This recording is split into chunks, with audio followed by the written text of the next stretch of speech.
अस्सलाम वालेकुम दोस्तों, उम्मीद करता हूँ आप सब लोग खैरियत से होंगे। इस वीडियो के थंबनेल से ही आपको आइडिया हो चुका होगा कि आज की वीडियो का क्या टॉपिक है।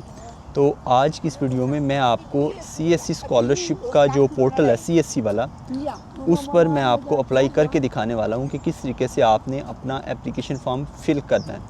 तो जो कंप्यूटर स्क्रीन है उस पर जाने से पहले मैं आपको 2-3 चीज़ें क्लियर कर दूँ।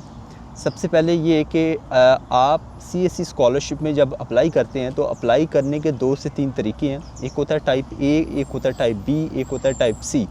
और जो पाकिस्तानी स्टूडेंट्स हैं उनके लिए सिर्फ 2 तरीके हैं, एक है टाइप ए, एक है टाइप बी।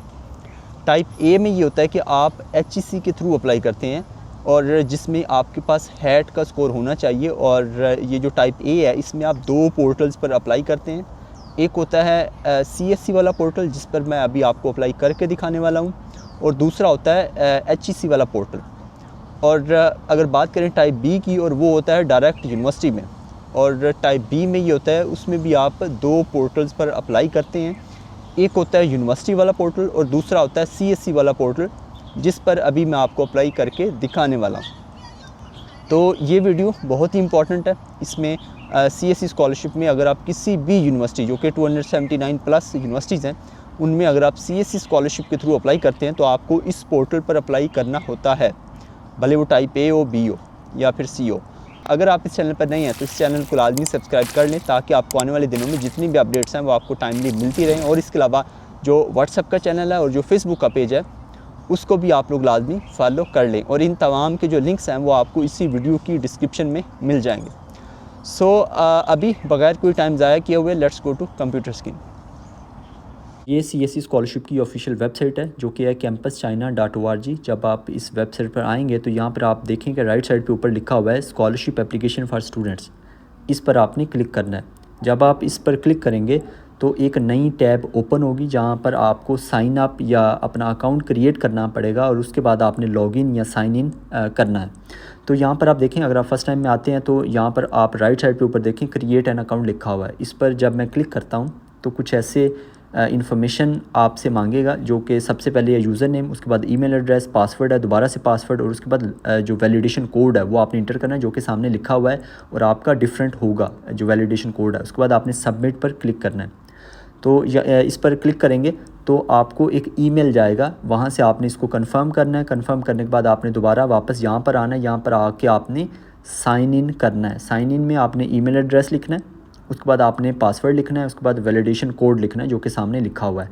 उसके बाद आपने क्लिक करना है साइन इन के ऊपर। मेरा चूँकि ऑलरेडी अकाउंट बना हुआ है तो मैं डायरेक्टली यहाँ से साइन इन कर लेता हूँ। तो कुछ ऐसी इन्फॉर्मेशन आएगी, यहाँ से आपने तमाम इन्फॉर्मेशन आपने देख लेनी है। और अगर ये इन्फॉर्मेशन आपको चाइनीज़ में शो हो तो आप राइट साइड पे ऊपर देखें लिखा हुआ है इंग्लिश। इंग्लिश से पहले चाइनीज़ में कुछ लिखा हुआ है, तो आपने इंग्लिश पर क्लिक करना है। तो इससे लैंग्वेज चेंज हो जाएगी, इंग्लिश में आ जाएगा और इसको आप आसानी से पढ़ सकते हैं। पढ़ने के बाद आप होम के साथ देखें लिखा हुआ है एप्लीकेशन ऑनलाइन। एप्लीकेशन ऑनलाइन पर आपने क्लिक करना है। तो हम इससे जो नेक्स्ट स्टेप है उस पर चले जाएंगे। तो मैंने क्लिक किया तो देखें जो नेक्स्ट स्टेप है उसमें सबसे पहले आपने अपनी पर्सनल इन्फॉर्मेशन एडिट करनी है, यानी कि आपने पर्सनल इन्फॉर्मेशन ऐड करनी है अपनी। उसके बाद फिर ये जो टाइप ए, बी, सी वाले ऑप्शन भी जो ब्लू हाईलाइटेड हो जाएंगे, तो जिससे आपके पास एडिट का ऑप्शन आ जाएगा। तो मैंने जब एडिट पर्सनल डिटेल पर क्लिक किया तो इसको आपने टिक करना है। टिक करके आपने कंफर्म करना है और उसके बाद यहाँ पर आपने लिखनी है अपनी पर्सनल इन्फॉर्मेशन, जिसमें सबसे पहले गिवन नेम है, उसके बाद सर नेम है। और याद रहे आपने बिल्कुल एग्जैक्ट, बिल्कुल करेक्ट पासपोर्ट के मुताबिक अपनी इन्फॉर्मेशन ऐड करनी है। उसके बाद चाइनीज़ नेम है, लेकिन ये कंपलसरी नहीं है। अच्छा, जो कंपलसरी हैं उनमें लिखा हुआ है कि ये मैंडेटरी हैं, यानी कि ये कंपलसरी हैं। जिनमें नहीं लिखा हुआ है वो भले आप उसको एम्प्टी भी छोड़ देंगे तो कोई इशू नहीं है। तो डेट ऑफ बर्थ मैं यहाँ पर रैंडमली ऐड कर लेता हूँ। आपने बिल्कुल करेक्ट लिखनी है जो भी आपके पासपोर्ट के ऊपर लिखी हुई है। उसके बाद मैरिटल स्टेटस है, उसके बाद कंट्री ऑफ बर्थ है, उसके बाद सिटी ऑफ बर्थ है, उसके बाद रिलीजन है। रिलीजन आपका क्या है वो आप यहाँ पे लिख सकते हैं, लेकिन ये कंपलसरी नहीं है। उसके बाद नेशनैलिटी है, उसके बाद नेटिव लैंग्वेज है, उसके बाद पासपोर्ट नंबर है, डेट ऑफ एक्सपायरेशन है। ये तमाम इन्फॉर्मेशन मैं ऐड करता हूँ। नेटिव लैंग्वेज में मैं उर्दू लिख देता हूँ और उसके अलावा जो पासपोर्ट नंबर है ये बिल्कुल आपने करेक्ट लिखना है। उसकी वजह यह है कि जब आपका एडमिशन हो जाएगा तो आपको एक JW फॉर्म इशू होगा जिस पर इंफॉर्मेशन बिल्कुल पासपोर्ट के मुताबिक होनी चाहिए। और यहाँ पर देखिए उन्होंने लिखा हुआ है कि application without a passport will not be proceed, यानी कि पासपोर्ट एक कंपलसरी डॉक्यूमेंट है, इसके बगैर आप अप्लाई नहीं कर सकते। और यहाँ पर मैं पासपोर्ट एक्सपायरी जो डेट है जो भी आपके पासपोर्ट के ऊपर लिखी हुई है वो आपने ऐड करनी है, बिल्कुल करेक्ट। उसके बाद पर्सनल कॉन्टैक्ट इन्फॉर्मेशन है, यहाँ पर आपने कॉन्टैक्ट नंबर लिखना है और उसके बाद अल्टरनेटिव ईमेल अगर आप लिखना चाहें तो लिख दें। उसके अलावा WeChat ID और Skype ID, और ये कंपलसरी नहीं है। और उसके बाद एड्रेस है, एड्रेस कंपलसरी है। यहाँ पर आपने अपना जो घर का एड्रेस है वो आपने लिखना है और उससे नीचे आए तो लिखा हुआ है एमरजेंसी कॉन्टैक्ट इन्फॉर्मेशन। यहाँ पर आपने अपने भाई की या अपने फादर की या अपनी मदर की या अपनी सिस्टर की किसी की भी इन्फॉर्मेशन या इवन अपने फ्रेंड की, अपने दोस्त की भी इन्फॉर्मेशन आप यहाँ पर ऐड कर सकते हैं, कोई मसला नहीं है। ये होता है एमरजेंसी कॉन्टैक्ट इन्फॉर्मेशन। ये आपने सबसे पहले उनका नाम लिखना है, जिस बंदे की भी आप इन्फॉर्मेशन ऐड कर रहे हैं उनका नाम, नाम के बाद आपने जेंडर सेलेक्ट करना है। उसके बाद रिलेशनशिप टू यू ये आपने यहाँ पर सेलेक्ट करना है। उसके बाद उनका कॉन्टैक्ट नंबर, उनका ईमेल एड्रेस और उसके अलावा जो उनका होम का या घर का जो एड्रेस है वो भी आपने यहाँ पर लिखना है। ये तमाम इन्फॉर्मेशन मैं एक फ़र्ज़ी इन्फॉर्मेशन यहाँ पर लिख देता हूँ और लिखने के बाद फिर मैं वेरीफाई एंड सेव पर क्लिक करता हूँ। तो देखते हैं कि ये सबमिट या सेव होती है या नहीं। अगर कहीं पे मसला हुआ या फिर इनकी दी गई गाइडलाइंस के मुताबिक ना हुआ या फॉर्मेट में कोई मसला हुआ तो ये सेव नहीं होगी। तो यहाँ पर देखें मैं लिखता हूँ ईमेल एड्रेस, उसके अलावा जो होम का एड्रेस है जिस भी बंदे की आप इन्फॉर्मेशन यहाँ पर ऐड कर रहे हैं वो आपने लिखना है। तो यहाँ पर मैं एक फ़र्ज़ी जो एड्रेस है वो मैं ऐड कर देता हूँ, आपने बिल्कुल करेक्ट लिखना है। और लिखने के बाद मैं क्लिक करता हूँ save and verify and save के ऊपर। तो ये मैंने क्लिक किया तो ये देखें ग्रीन कलर का आ गया सक्सेसफुली सेव्ड, मतलब कि तमाम इन्फॉर्मेशन ठीक है। उसके बाद दूसरे नंबर पर है एजुकेशन एंड एम्प्लॉयमेंट हिस्ट्री।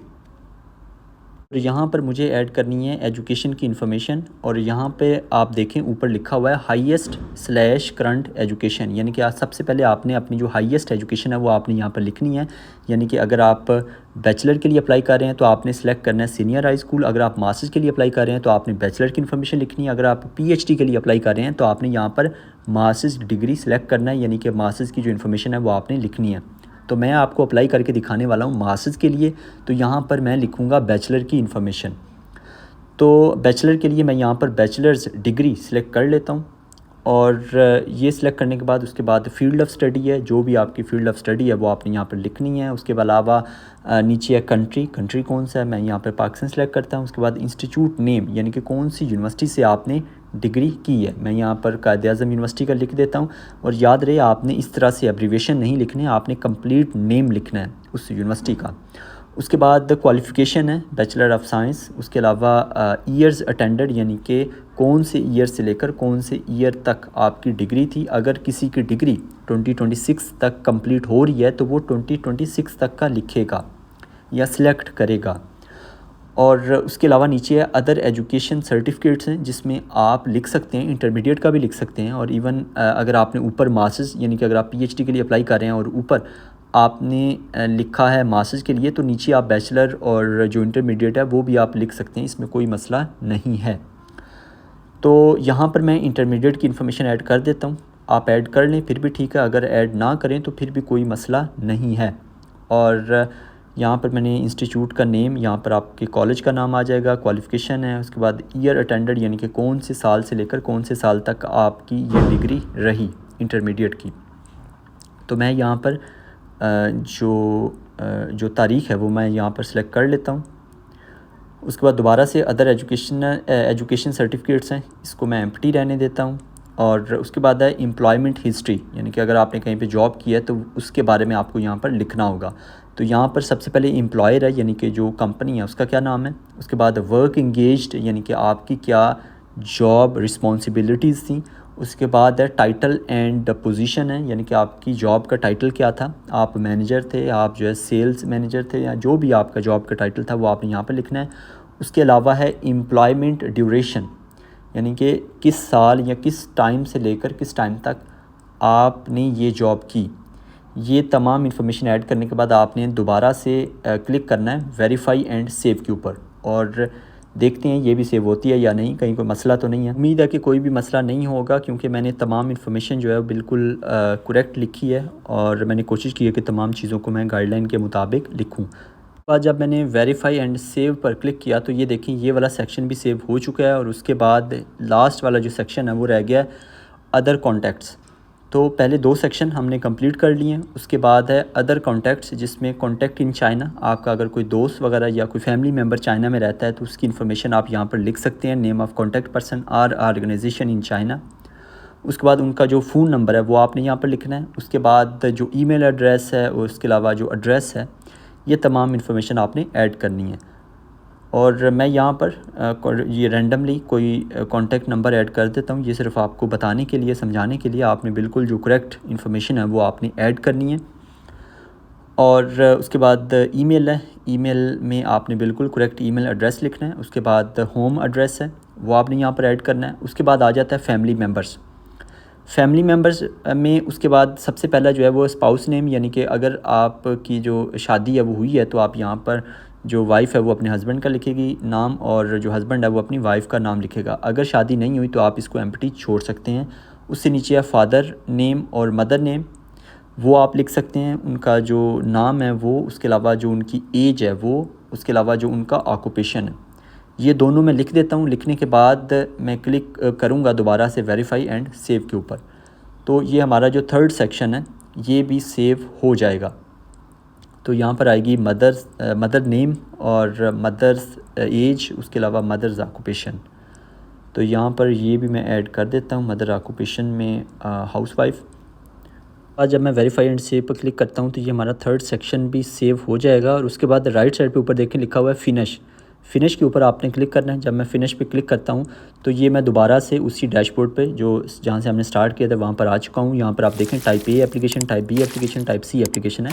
मैं आपको अभी टाइप बी में अप्लाई करके दिखाता हूँ। तो टाइप बी पर जब मैंने क्लिक किया तो ये देखें कुछ ऐसे मेरे सामने पेज आया, और यहाँ पर आप ऐड अ न्यू एप्लीकेशन, इस पर आपने क्लिक करना है। और सबसे पहले आ गया एजेंसी नंबर, और जो एजेंसी नंबर है, एजेंसी नंबर में आपने एक नंबर लिखना होता है, वो हर यूनिवर्सिटी का एक नंबर होता है। मैं यहाँ पर सर्च कर लेता हूँ university of Chinese academy of sciences, आगे एजेंसी नंबर। तो इसका कोई एजेंसी नंबर होगा, वो नंबर जब मैं ऐड करूँगा तो मेरे सामने यूनिवर्सिटी का नाम आ जाएगा। तो देखते हैं कि UCAS university of Chinese academy of sciences का क्या एजेंसी नंबर है। तो वो है 8001, तो यानी कि 8001। तो ये जब मैंने ऐड किया तो ये देखें सामने आ चुका है university of Chinese academy of sciences. इसी तरह ही मैं कोई और यूनिवर्सिटी भी देखता हूँ, उसका मैं आपको ऐड करके दिखाता हूँ कि कैसे आपने जो एजेंसी नंबर है वो आपने देखना है और कैसे आपने ऐड करना है। तो मैं यहाँ पर लिखता हूँ वुहान यूनिवर्सिटी एजेंसी नंबर।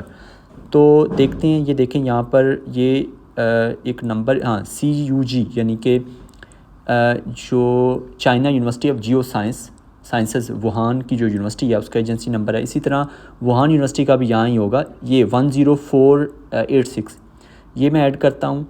तो गालबन यही है वुहान यूनिवर्सिटी का जो एजेंसी नंबर। देखिए यहाँ पर सामने वुहान यूनिवर्सिटी लिखा हुआ आ गया, यानी कि यही एजेंसी नंबर है वुहान यूनिवर्सिटी का।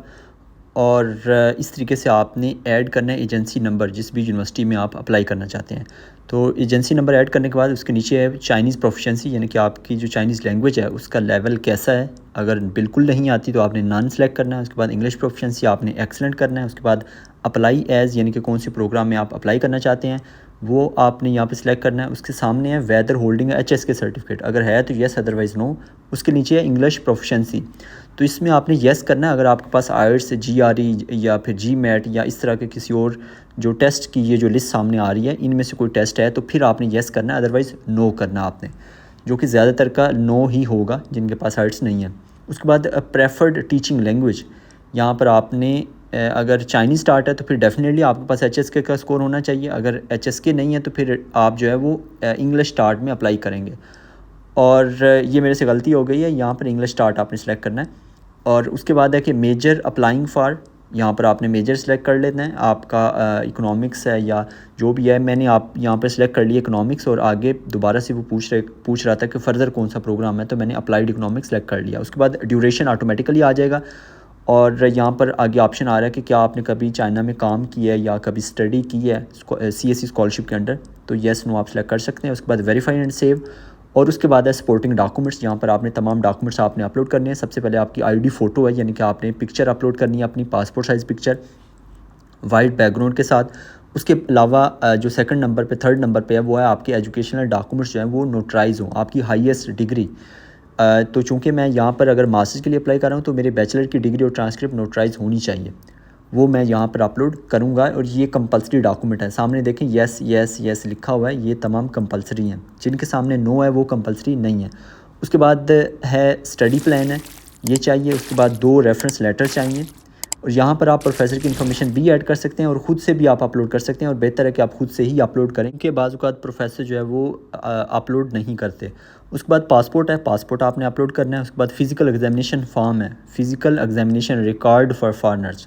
तो ये जो फ़िज़िकल एग्जामिनेशन फॉर्म है ये तमाम यूनिवर्सिटीज़ के लिए सेम होता है। तो आपने सिंपल गूगल पर सर्च कर लें तो वहाँ से भी आपको मिल जाएगा, और हो सकता है कि जिस यूनिवर्सिटी में आप अप्लाई कर रहे हैं वहाँ से भी आपको मिल जाए। तो यहाँ पर आपने इसको कॉपी करना है, गूगल पर आपने सर्च करना है। जब आप सर्च करेंगे तो यहाँ पे आप देखें जो पहला फॉर्म है वो आपने डाउनलोड करना है। डाउनलोड करके आप किसी भी गवर्नमेंट हॉस्पिटल में जाएंगे, वहाँ से आपने इसको फिलअप करवा के आपने अपलोड करना है। तो ये जो फॉर्म है इसमें जो पहला पेज है उसको आपने निकाल देना है। उसके बाद जो सेकंड पेज से लेकर सेकंड और थर्ड पेज है, ये बेसिकली 2 पेजेस का होता है। तो यहाँ पर आपने अपनी पिक्चर वगैरह अपलोड करके, और ये किसी गवर्नमेंट हॉस्पिटल थे, आपने इसको फिलअप करवा लेना।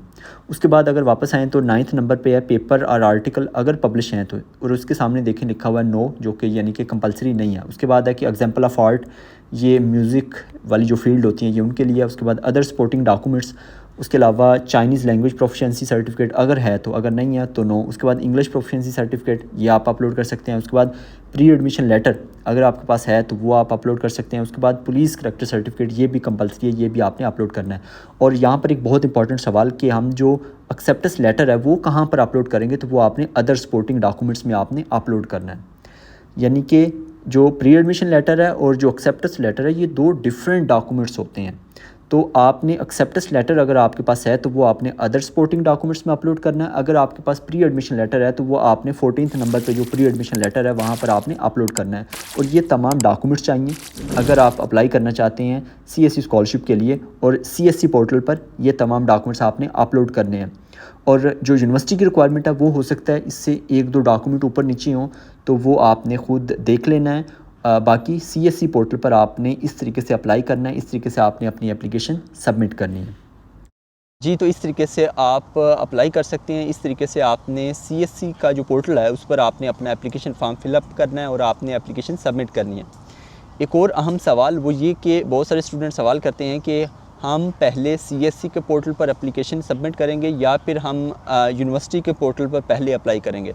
तो देखिए ये चीज़ वेरी करती है यूनिवर्सिटी टू यूनिवर्सिटी।